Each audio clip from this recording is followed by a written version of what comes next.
312 with none other than Miss Mitzi Perdue, co-author of How to Be Up and Down Times by you, Mark Victor Hansen. And there we are. And our buddy Preston. It's Perdue, Preston Lees, How to Be Up and Down Times, which will be in the description and sticky in the top comment.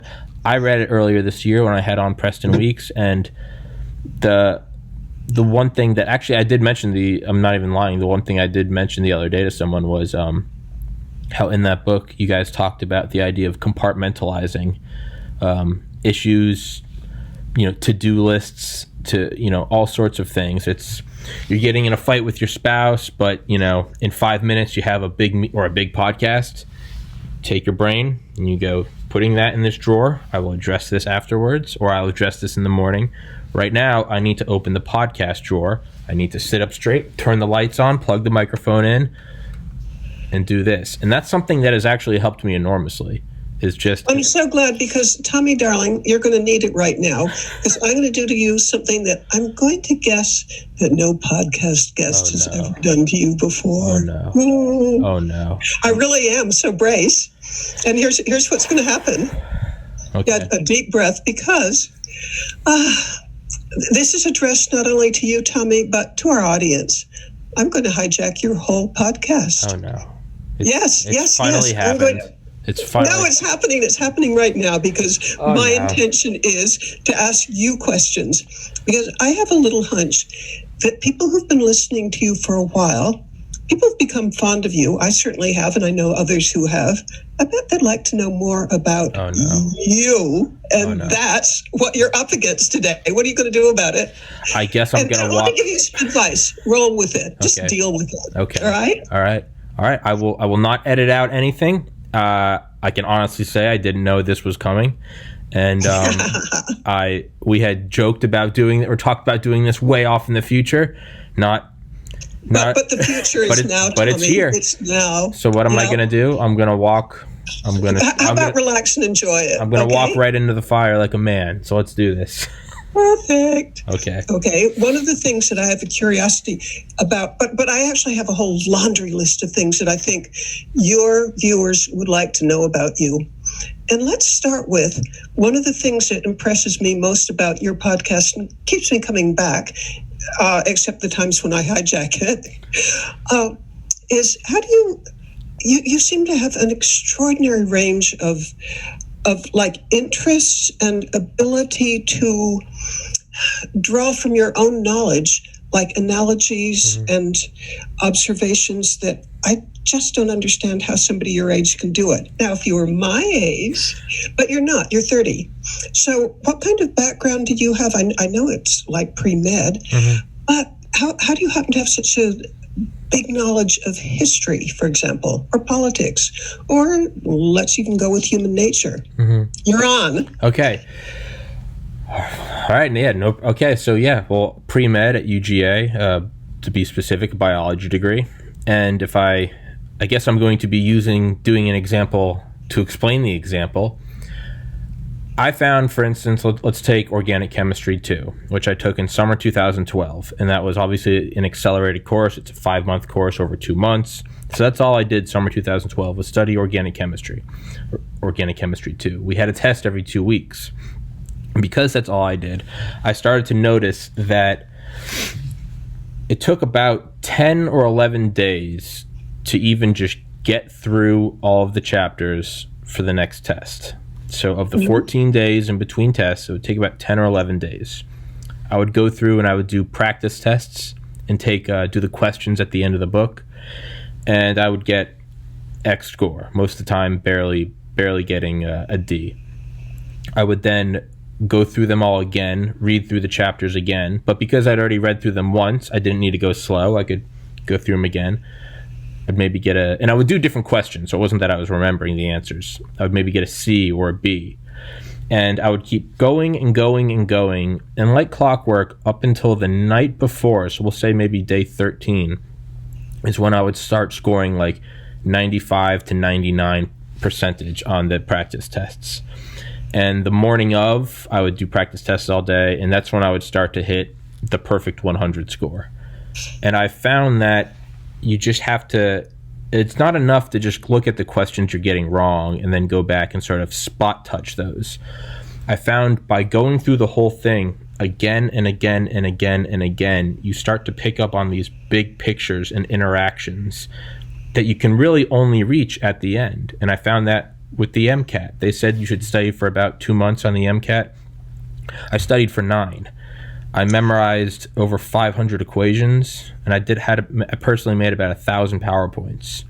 And my practice test scores from September 2012 to when I started to May 30th, 2013 when I took it, it's actually the same percentage of time for about 9 months. So for about 8.5 of those months, my test scores were about a 30 to a 31. And on the MCAT, that's about 60th percentile. In the last week, my score started to go to 32, 33, getting up into that, 80th, 90th percentile. Day of, took the test, I scored in the 95.6 percentile. But it's a pattern that I just trusted, that I knew if I just kept saturating the material, eventually the web of connection, if you zoom out far enough, like all the individual stars turn into the Milky Way. And I didn't do it. Yes, by the way, I'm going to interrupt because since I've hijacked your program, I get to interrupt. Yes, you have just given a perfect case example of how you can draw on analogies that wouldn't occur to somebody else. Bravo. Thank you. Now that I've interrupted, go back with your analogy about the individual stars form the pattern of Milky Way. If you just keep zooming out far enough. Now, if you started on, let's say, the Earth, you would zoom out from trees until all of a sudden it just looked like a mass, right? You would see forests. Well, we can say that maybe for all of my tests in college, I was doing forests. The MCAT was the Milky Way, where I just sort of trusted the plan that it would work. Try 17 times and you're still failing. Just keep zooming out. And it honestly, the MCAT was a different beast because it almost took a level of faith. It wasn't just work hard. It was like, this is going to work. I know it will. And it's what Terence McKenna said, the universe loves courage. If you go for what you love, the universe will pick you up. It won't grind you down. The whole secret, the whole shamanic dance under the waterfall, the alchemy of turning lead into gold, is diving into the abyss and discovering that it's a featherbed. And when I zoomed out, you see the Milky Way, that's the MCAT. And so I had this idea years ago that was like, So what is it? So let's take what's the core of that? You just have to keep studying. You can never stop. Well, how do you keep studying? Like this podcast, how do I keep doing an episode every day? I keep it simple. And I am answering your question. It takes a second to get to. You're answering perfectly. I love it. It takes a second to get to. Is I just kept it as simple as possible. Like I make my to-do list for tomorrow. I make it at the end of the day when I'm most tired. Because I know if I make a to-do list when I'm exhausted, then the rest of the day when I'm more awake, I'll be able to do it. You don't make a to-do list right when you wake up and have a coffee because you're like, let's take on the world. You make it when you're exhausted, maybe a little depressed, anxious, a little bit of that existential void kicking in. That's when you make your to-do list. So I decided after the MCAT, I was like, how do I keep this learning process going? And I ultimately decided not to go to medical school, but I was like, how do I keep this learning process going? Well, I keep it simple. And what is simple? Just learn what you want to learn. Guess the only way you can make this. So MCAT, so OChem 2 weeks, MCAT 9 months. I was like, what if I took 9 years? What if I took 9 decades? What could I accomplish? And my idea was, if I just tried to learn as much as I could, learn the most material about the most number of subjects, somewhere down the line, and it might take the rest of my life, I would be able to start to piece together, the universe, life, human geopolitical interactions, the rise of kingdoms, and so I kept it simple. And by keeping it simple, I don't set out plans and I don't look at, well, I've learned a lot about the Cold War, but maybe it's about time I dive into physics. I just keep it simple and what I'm interested in. And so what I do is I just keep audiobooks or YouTube documentaries going pretty much from the time I wake up to when I go to sleep. And about 99% is nonfiction. And I like to just suck in information. Maybe it's about, how Hitler had flatulence problems and had to walk his dog in the forest to fart alone. Or maybe it's about, Or maybe it's about Francis and Crick taking LSD and discovering the double helix DNA structure. Anything that interests you, and just absorb it all. And but you remember it, and you can draw on it. Because I'm interested. If I set out to do it because I thought it was what I needed to learn, I would never learn it, and I would never remember it.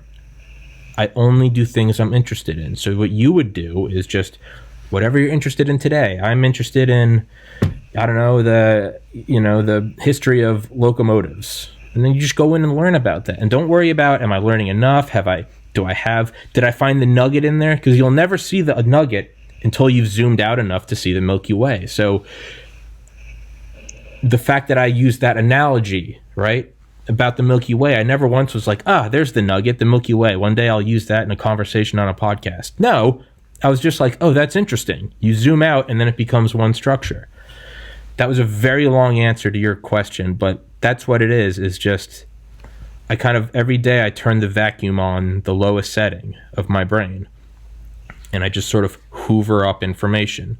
And it takes years and thousands of hours of documentaries, but the pieces start to click. And Paulo Coelho, author of The Alchemist, one of the best-selling books of all time, he said that in the analogy he uses in the book is that you can try to learn all the religions and all the secrets of the universe, but what you ultimately will realize is all the secrets of the universe can be fit on the head of a piece of rice.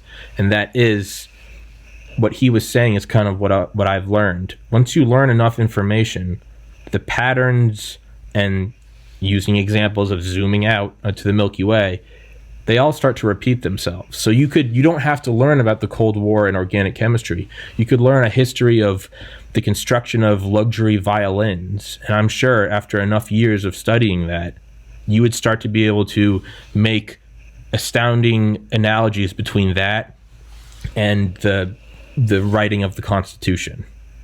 I truly do. I think the patterns exist everywhere. They just hide under fine cooking or particle physics or podcasts or whatever. Does that answer your question? Yes, but it also proves to me how right I was to hijack your show. Yes, because, well, here's why. Because I have a deep conviction, and if anybody wants to comment on my conviction in the comment section, please do. But I think for the most part, people tune in to you, in part because you got great guests, but I think even more that in a Joe Rogan-like way, they tune in for you. And so I simply made up my mind a few minutes ago that I would hijack your show in order to ask the questions that people who want to know more about you would like to know. Sure. And let's move to the next one. Okay. By the way, I have a mental kind of list of things that I'd like to know, but I don't have an actual list. But I'd love to know, like, what time do you get up? How much do you sleep? What do you do during a day? Is it all study, or where does exercise fit in? Where does friendship fit in? It's sleep schedule is it's between, I get into rhythms where it's always between like 8 a.m. and 11 a.m. And I get into rhythms where maybe for a month I wake up at 8, maybe for a month I wake up at 11. Right now I'm waking up a little earlier, and like I don't plan on it. It just kind of happens. Like last week I just had something, tried to get up earlier. Tomorrow I'm having on Dale Comstock, Delta Force guy again. And he can love him. He's the best. He can only do 10 a.m. though, because he's in Bali. So my 10 a.m. is his 10 p.m.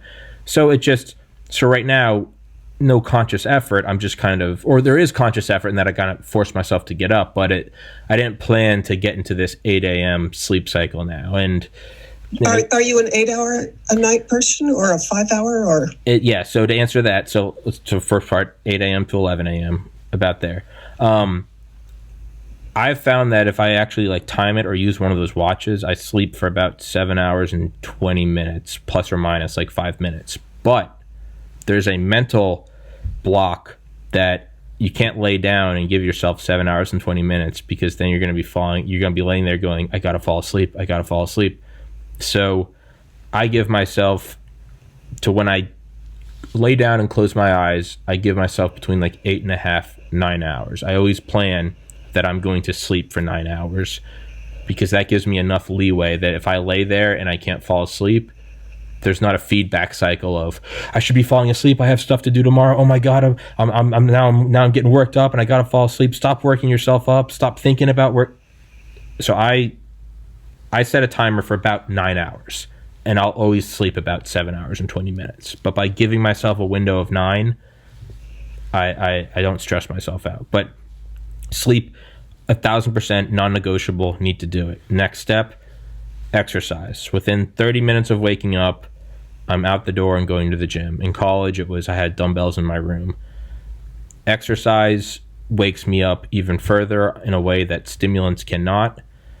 It's non-negotiable, and I don't even attempt to negotiate with my mind, because in the morning, the laziest part of you takes over, and it's like, you don't need to do it. You're fine. So I get up and I go before I even have time to think about not going. I put my shoes on and I just, I want to check my phone. I want to text. I want to look at how the podcast is doing. That's fine. I do that on the treadmill. So I just start walking, and I walk a mile at 3 miles an hour, just enough to get the blood flowing. By the time I've done that, I'm like, okay, I'm here. I'm moving. I'm sweating already. I'm at the gym. And I make a deal with myself. I'm like, well, you go lift weights for 10 minutes. 10 minutes with no breaks in between. Just keep moving and moving and moving. If you ever take time, breaks in between? Oh my God. Well, I mean, move to different muscles. It's if you do like supersets, maybe take 30 seconds or something, but just keep going. Again, I leave no time to negotiate with myself, right? It's being pushed off the diving board. Don't think of, or the flight instructor. Another analogy, Sean Coots, a guy I've had on here before, he says we push people out of the plane for doing skydiving, because don't think about it. Stop thinking. So I don't give myself time to think about it.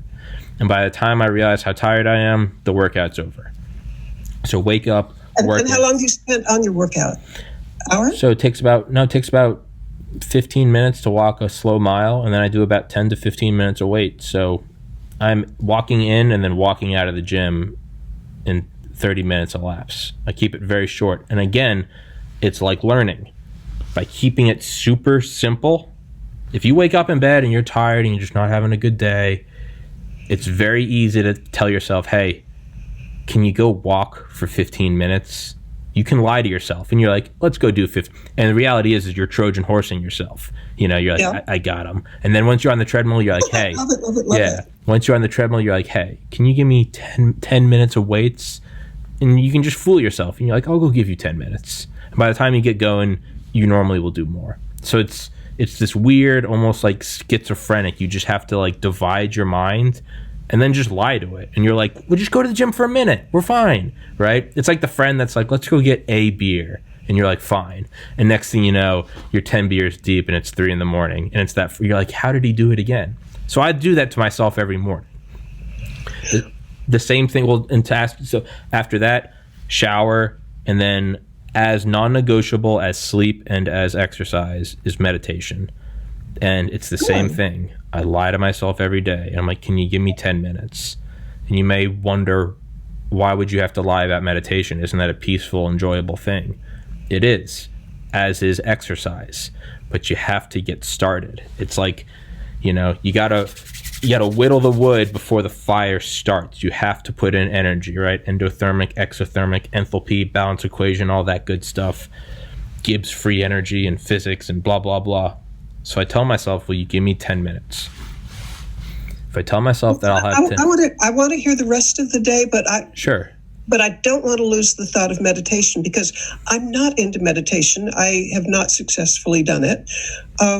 What is your meditation practice and how much do you get out of it? So, same thing is I have tried. I started in fall 2008, and in college I got really into it, did it several times a day, and I used it to help me study better by sort of clearing my mind. It was like taking breaks while working out, which I clearly don't do. Well, actually, for people who don't have any background in it at all, so what is meditation? What are you doing when you're sitting there? So that's what I'm getting to, is when people ask me, well, I don't know how to do it.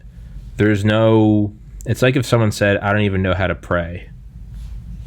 Sure, I mean, you can like recite prayers maybe that you learned in Catholic school, but you don't need to pray. You don't need you can just, God, him, her, whatever it is, please help me.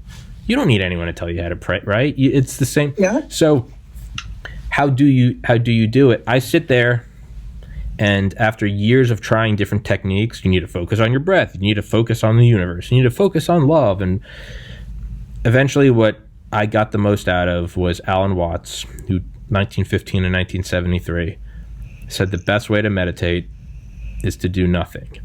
Because if you have muddy water, let's say you're playing in a creek as a kid and you have muddy water, the best, quickest way to make it clear is by not touching it. If you try to push the muddy, you're going to just draw more dirt from the bed of the river. The best way to clear muddy water is to not touch it, and it will settle on its own. So I sit there, I sit Indian style on my bed, I turn on some white noise, I have a bedside fan, close the door, put your phone on airplane mode, put it out of reach, and just sit there. And I close my eyes. If you're really tired, keep your eyes open. And it takes about 10 minutes of, you'll notice your thoughts of, okay, well, after this, I gotta go talk to Mitzi Perdue. And then, what are we gonna, slow your mind down. Okay. And then next thing you know, yeah, and I gotta do my laundry, and I gotta put up the curtains because I want the camera angle to be better. Oops, okay, my mind got going again. You stay still for a little longer, and then next thing you know is, well, I'm 30 years old already. What am I going to do? I got to have an income because slow it down. And it will, the gaps in between slowing down become more and more frequent, or the time drops to where it's almost like, what if instead of commercials while watching a movie, what if instead of commercials it was just a black screen and silence? And the movie is your internal thoughts. And the commercials it slows down and you realize, oh, I'm watching a movie. And then what if the commercials started happening more and more frequently? So it takes about 10 minutes of doing nothing, which is why you don't need to learn, is just doing nothing. Yeah. To where it almost stabilizes. It's like a plane reaching altitude and then going in autopilot. You stabilize. Mm-hmm. And the key is to lie to yourself and tell yourself you're only going to do 10 minutes. But if you can do 10, maybe sometimes 15, you enter that space to where, just like lying about going into the gym, once you do a couple sets and you're like, hey, my 10 minutes is up, once your muscles are pumped up and your blood's going and the music's playing right, you're going to be like, I'm going to do a couple more sets. I'm feeling it. That's what it is. You get to that 10-minute mark and all of a sudden it slows down. And it's another description I've heard about is, when the laundry machine's on or the heater's on and you didn't even really know it was on, you don't know it's on until all of a sudden it cuts off. Yeah, sure. And you're like, oh, whoa, it's silent. That's what that moment is. 10 to 15 minutes, your internal mind all but starts to shut off. And it's just silence and it's peace. And if you stay in that area, well, then it's an infinity. Maybe you want to address, I lost a sibling to suicide. Maybe I want to, hey, is that stuff still bothering me? No? Okay. You're worried about turning the podcast into an income. Well, my mind slows down enough that it's like, hey, stick with it. It's going to work. I should really call that person. Life's too short to hold a grudge. Or sometimes it's not even any earthly stuff. Sometimes it's, I exist right now in reality. Like I am. And you start to dive into these mental trips that psychedelics can't hold a candle to.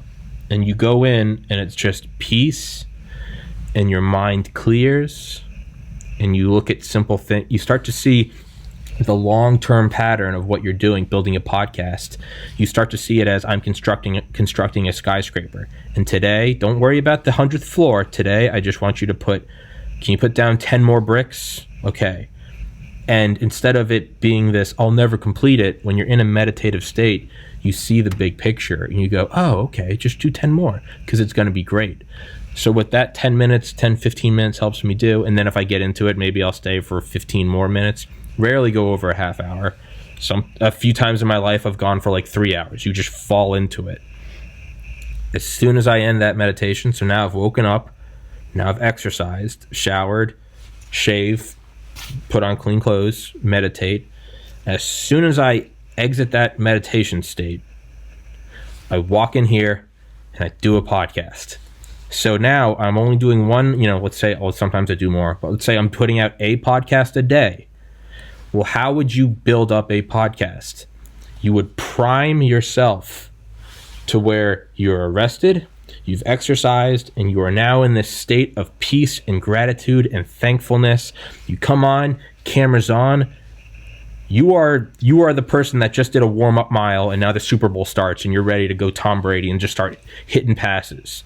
You come on and you give it an hour, 45 minutes, whatever, of your A game. Your mind is clear. You're awake. Now you're tapping into that stuff that you've been studying for 7 years, 10 years about the Secretary, Curtis LeMay and Thomas Powers at Strategic Air Command and Offutt Air Force Base and the Arctic Caps and Admiral Byrd in Antarctica and Mitzi Perdue and a podcast and a 4K camera and the gradual increase of the accelerating returns of working hard and 4D picturing things while you're meditating and what you're building to, and it just comes out in this.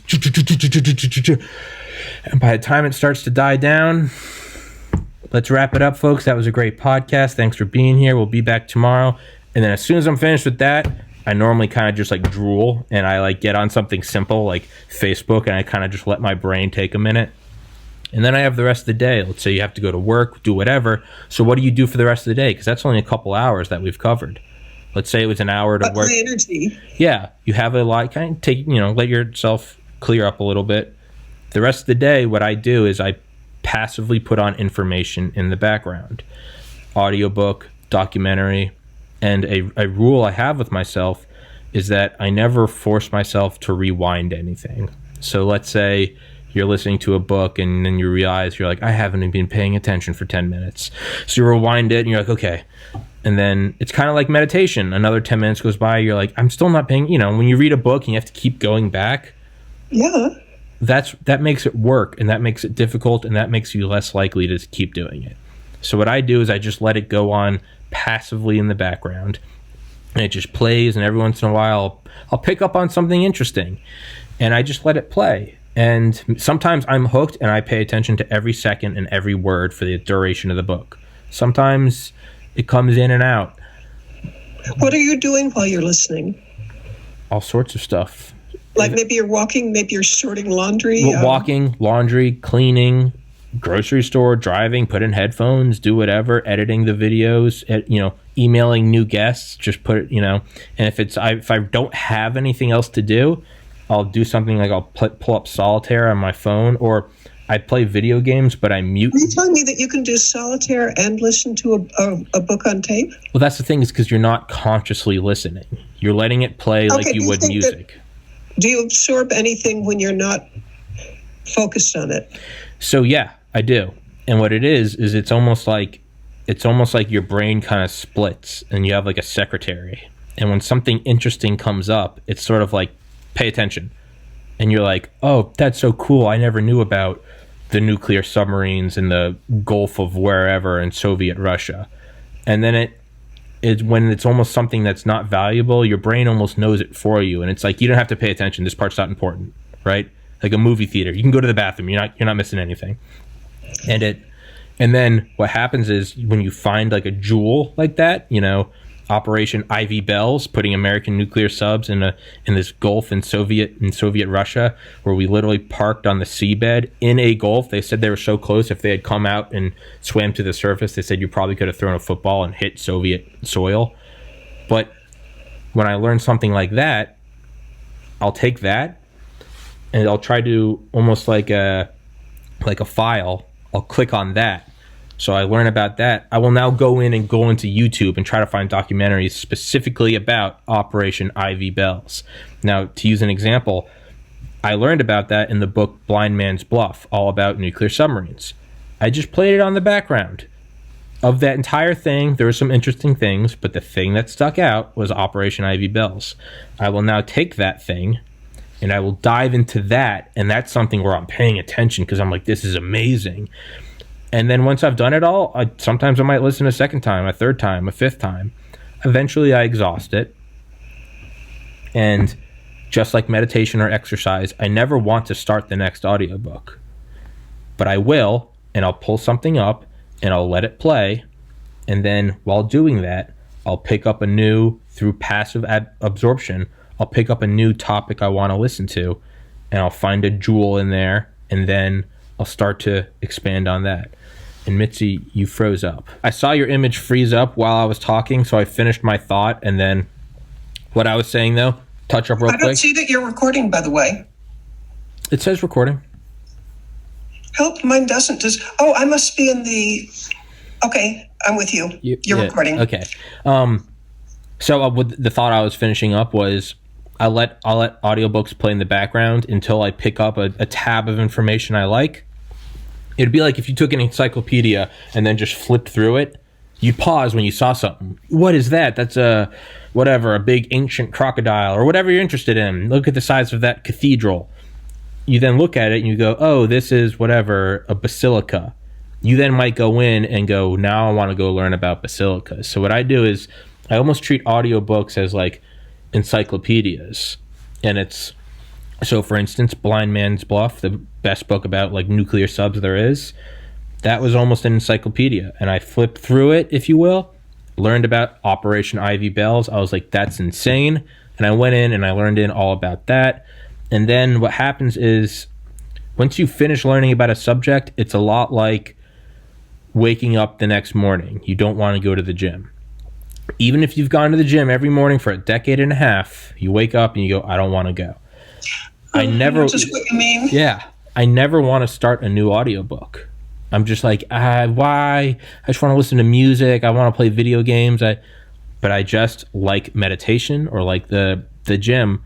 I just hit play and then I lie to myself. I'm like, yeah, just listen to 20 minutes and then you can stop. And I'm like, I always fall for it. I'm like, let's do 20 minutes.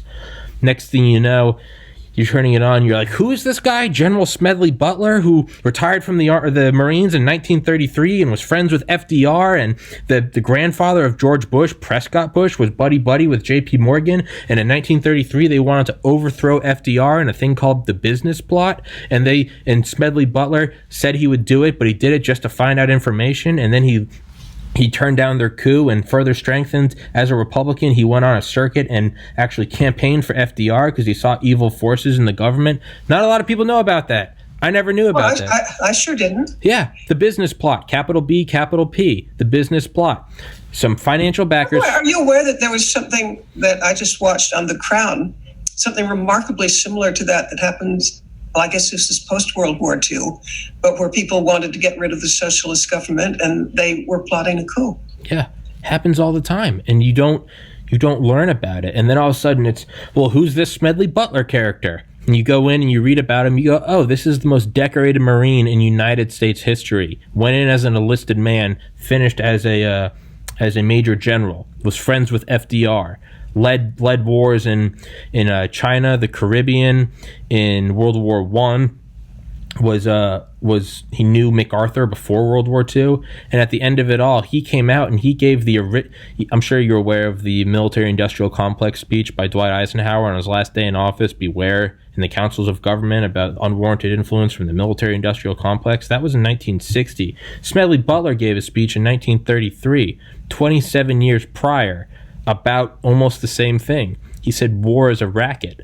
It's wrapped in a flag and you think it's for your country, and then you realize that the real reason you're knocking over these governments in South America is so that Wall Street can, United Fruit Company can keep their flow of bananas coming in. You go down and take down the Shah in the Middle East because you realize Standard Oil and Rockefeller really needs their guys. And you start to, what happens over 30 years and rising through the ranks like he did is you go, I'm just a muscle man for big business, which is why Smedley Butler said the armed forces should be used for two things and two things only: defending the borders of the United States and protecting the Bill of Rights. All else is a racket. And he goes, I know a racket when I see one. He goes, in hindsight, I could have given Al Capone a few tips. He operated in 3 counties. I operated on 3 continents. And you're like, who is this guy? I've never... And why don't we all know about him? Exactly. He's so insanely cool. And he wrote, and then you go in further, you go, oh, he wrote a book called War is a Racket. And you go in and you grab it on Audible, and I have it right now, and I haven't listened to it yet, but now I have it. And now, next thing you know, you're using War is a Racket in a podcast with Mitzi Perdue, when being asked about how do I learn to do analogies, you're seeing in real time how it happens. You find a little something in the encyclopedia, and you open it up, you bookmark it, you take a highlighter, and you go, I'm going to go find some documentaries on Smedley Butler. And then that leads you down somewhere else. And somewhere in there, you learn your next topic. And then it snowballs, and next thing you know, one of the books is really good, and you realize, oh, the book was only written 3 years ago. The author's alive. Google his name, contact information. Next thing you know, you're having on the author. And the whole thing, meanwhile, all you got to do is keep a camera running, and then you get an author. And and there's like a meta aspect to it. And then you build a podcast and you get a following, and now you have someone on your podcast talking about how do you, and it's just this black hole of, I don't know, keep doing what I'm doing. And speaking of, another question in my mind is, what is your long-term plan or goal? I know what mine is for you as a fan. Sure. That you leave Joe Rogan in the dust. And I love Joe Rogan, so that's not anything against him. No, nothing against. He was a big inspiration. He's the top. I started listening to him while I was pre-med. And I think my end goal is to have the same effect on people that he had on me. Because as a pre-med student, I was convinced that, okay, maybe I wasn't totally happy, but you know what? I'm going to be a doctor. I'm going to be Dr. Carrigan. It's a reputable job to hold, a title to hold. I'll make money. I'll always have a job.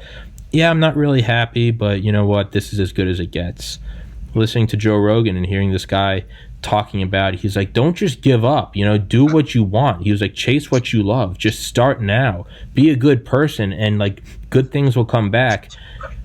That guy gave me enough confidence that like I can do this too, that I decided to try out writing and then graphic design, but ultimately it landed on podcasting. So one, I would like to be able to have that influence on people too, because Joe Rogan has changed my life for the better. This is before he was big. This was like 2011, 2012 when I was listening to him. The next thing I would like to do is the Multi-Disciplinary Association of Psychedelic Studies, MAPS, led by, what is his name? Dr. Rick Doblin. It's an association that wants to use psychedelics for therapeutic purposes, and they haven't been able to because they've been as a Schedule I drug, meaning they have no medicinal purposes and thus can't be studied. Are we talking way beyond marijuana? LSD, psilocybin, and other things. And to everyone that I say this to, they all kind of, because they ask, what's the purpose of this podcast? And they start to roll their eyes. Well, no. When you realize that like heroin recovery centers have like a 95% recidivism rate, but then Ibogaine, Ibogaine treatment centers have like a 95% success rate, or with PTSD, soldiers coming back from Iraq and Afghanistan, and they saw their friends get blown up and covered in their brain matter, and they come back and their wife was cheating on them, and they're like, why am I even still alive? And all this trauma, and I don't want to go into it. But then they come into these like clinical settings with a doctor and maybe someone else important in their life, maybe someone else that fought with them, maybe their dad, whatever, and they take MDMA, Molly, ecstasy. The overwhelming feelings of love and forgiveness allow them to deal with that trauma, and then they often don't need another session for another year to 2 years, and these people, their lives completely change. And it's alcohol addiction, cigarettes, rape. They can solve these things that most pharmaceuticals couldn't do in even like a botched study where the numbers are smudged. They can't come close to these things. Are like nuclear weapons, whereas like Zoloft or Wellbutrin, these things, great for what they are more like muskets. And these things have just been demonized since the 60s. They've just been, don't touch it, you'll grow your hair out and you'll run across the country in a Volkswagen Bug chasing the Beatles, which I don't think sounds that bad. But they're finding these things do have real world, and not just for, woo, we're all love. I mean, guys that come back from war, these hardened guys who 22 veterans commit suicide a day. Clearly, we haven't figured it out. And not just them, but it doesn't just need to be veterans. It can be anyone that went through something. But tell me about an organization like the VA, which I admire I mean, the doctors that I know there, I just admire, including my niece, admire to the outer limit. Do they have closed minds, or what's going on? No. And that's not to crap on the VA or any medical institution. They are using the tools at hand, and they're doing the best they can. But I mean, why aren't the tools available to them? Why don't they know about this? Because it's been illegal for 50 plus years, and a lot of people look at it once and they see that it's Schedule 1, whereas heroin is Schedule 2, not as dangerous, and they go, "Oh, it's pure evil. Why are we even touching it? I get it. So they go, it's more so you're a doctor, you're studying nonstop, and this thing pops up, and you're like, you haven't slept in 3 days, and you're like, I got to go study for my boards. I don't have time to look at the use of LSD in soldiers. I need to study about the femur, right? Right. They're doing their best with what they have. I don't think it's really their responsibility to know. But they're slowly making, and it's been chipping away at the bureaucratic system and limits on it. And it's been slow, but if you look back over 20 years, they're gaining momentum and speed. Dr. Eben Alexander, who I've had on here twice now, and who's coming back on in February, author of Proof of Heaven and Living in a Mindful Universe, who is a neurosurgeon at Harvard. I've certainly read his book and recommended it to others. Amazing. I mentioned this at the end of the last podcast, and he knows all about it. He's like, that's what we're going to talk about on the next podcast is MAPS, the Multi-Disciplinary Association for Psychedelic Studies. As someone that's lost a sibling to suicide, as someone that's dealt with those feelings myself, as I'm sure most of us have, I don't want to study it. I don't want to be a physician in the research lab. That's not my passion. I want to talk about it and help normalize it for people that I bring it up to, and they're like, what do you talk, like we're doing now, like I've done on several podcasts before, where people ask me, what's your end goal of this? I want to help normalize it to as many people as possible in hopes that it accelerates it. And number two, just like Elon Musk says about why he's amassing all this wealth, and he's recently, as of 2 days ago, the wealthiest man in the world, shout out Elon Musk, who my favorite quote of all time is from him, I'd rather be optimistic and wrong than be pessimistic and right. He says that he's amassing all this wealth so that he can help privately fund SpaceX to get us to Mars so that humanity can't be wiped out by an asteroid. I want to amass a disgusting amount of wealth. Sure, it'll be fun to own a Bentley one day, I hope. I do want some creature comforts.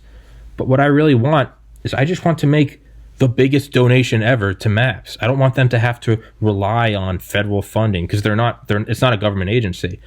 I just wanted to, they get happy when they're like, we raised $100,000 this year. And I'm like, what if they had 100 million? And so you may ask, is this just a place that's close to my heart? I lost a sibling to suicide.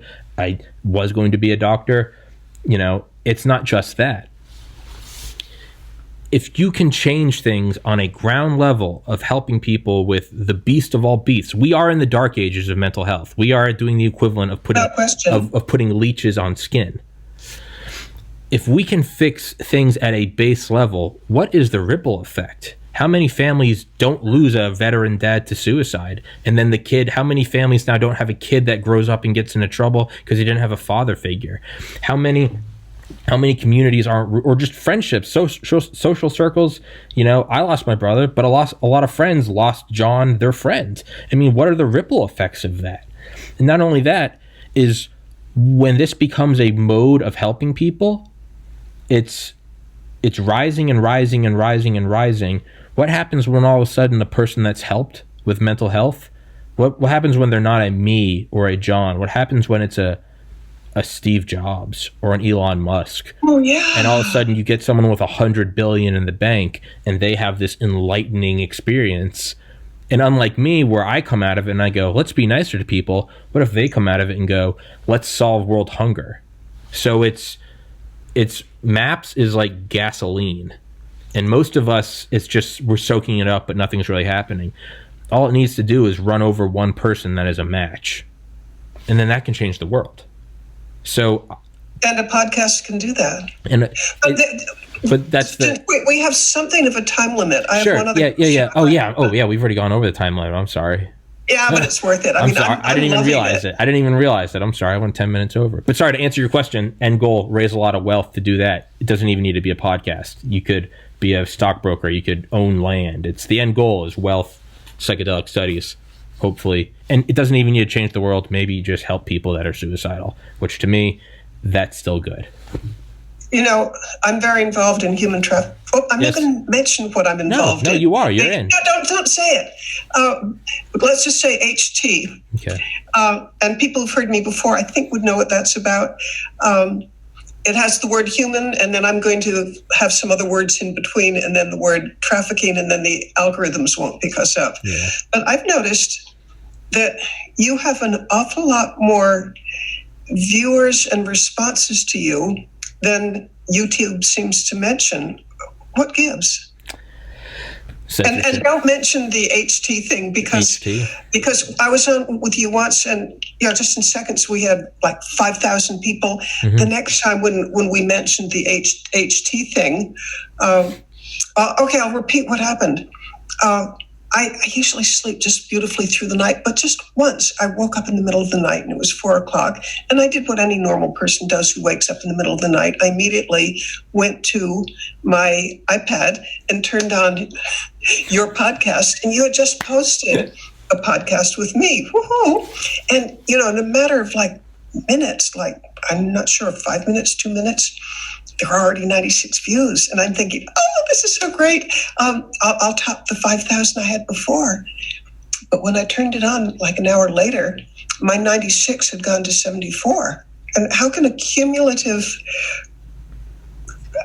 record go backwards? Yeah, something was wacko, and it never did go much beyond 100. So what gives? I mean, and something's wacko in the YouTube numbers and you. Mm-hmm. Yeah, so it's not innocent. It's not, that's a very nice way to say it, wacko. What it is it's conscious censorship of topics they don't want talked about. And we're seeing that as of today, January 9th, 2020 at 2:58. Otherwise, since I want lots of viewers to listen and to get to see you, let's not get into anything too controversial. Sure. How about just mentioning facts without the theories behind the facts? What we're seeing right now is a lot of censorship, and that's what it is your simplest answer. For whatever reason, it is a subject that is sensitive to them, and they don't want it discussed. It's, what did Voltaire say? To know who rules over you, simply find out who you cannot criticize. I'll let you make with that what you will. About the disconnect between the YouTube figures, which often are like at 100, and yet social media tells you that you're like at 10,000. Yeah, most times they roughly parallel each other. If you post a link on say you have on a guy, Sean Coots talks about skydiving. You take him, you go find a skydiving forum. If on that skydiving forum not a lot of people respond to it, then you know that it just wasn't an interesting episode and no one really, whatever. But for instance, that's not the case with Sean Coots, very interesting guy. Shout out Sean. You go post it in a skydiving forum and maybe it gets, for instance, let's say Reddit. Different forums, different platforms for different topics. But let's just say for one podcast in particular, Sean Coots, you go onto Reddit, skydiving, whatever, base jumping, wingsuiting, and let's say it gets 500 upvotes. Your views are going to be roughly parallel to that, maybe 500, maybe less. Maybe some people just upvoted it but didn't click on it. Maybe people clicked on it but didn't upvote it. You can normally draw about a parallel. I've seen that with other episodes where have on Delta Force and it goes up to 3,000 upvotes and you see it gets 3,000 to 5,000 views. Pretty parallel. Some episodes, admittedly, don't hit it out of the park. Sometimes I don't bring my A game. With yours, it will go up to thousands of upvotes and 74 views. Yeah, what? Well, okay, you've already answered it. Censorship. Yeah. And so what's your workaround? Decentralize. Put it on BitChute, BITCHUTE, and Rumble, RUMBLE, two alternative video platforms. There's also one called Band.video. Well, what is my workaround? Point is you put it on other platforms. And because the worst thing you can do if you don't decentralize, you would then come to it, like me, as someone that does make money off this podcast, and it is now my income. People that don't monetize it and they don't care, they're kind of more free because they're like, I don't care, I'll do whatever. Some people they're like, this is my income, I have a family, and I don't fault them. It's easy for me to point fingers, but I don't fault them. They self-censor. They take it down. They avoid that topic. They edit it out. Let's not touch that. We'll stop doing live episodes, and I'll edit that out. My workaround is decentralize and 2 big middle fingers, and I will keep talking about it, because self-censorship is Joseph Goebbels sheds a tear with happiness. You're censoring yourself. I don't even need to do it for you. That's my workaround, is get a bigger flag and turn up the volume. I see there's no honor in self-censorship. I absolutely adore your attitude. And since we are out of time, and since I have hijacked your show, I'm going to say goodbye to our audience. Okay, we'll wrap this up. Mitzi Perdue, thank you very much for coming on. No, I'm wrapping it up. Oh, okay, I'm sorry. I'll shut up. For coming to this podcast, and I hope you really enjoyed learning more about your host, whom you're here for because you adore him. So can I sign off? Yeah, okay. May I sign off? No, may I sign off of your podcast? Yes, you may sign off. Yeah, it was a real pleasure having you on, Tommy. Thanks, Mitzi. I would love for you to have me back on sometime, and I hope your channel grows, and I think it's doing great things. Okay, bye, everybody, and I love you all. I love you all more. I love you, Mitzi. Bye-bye. Bye.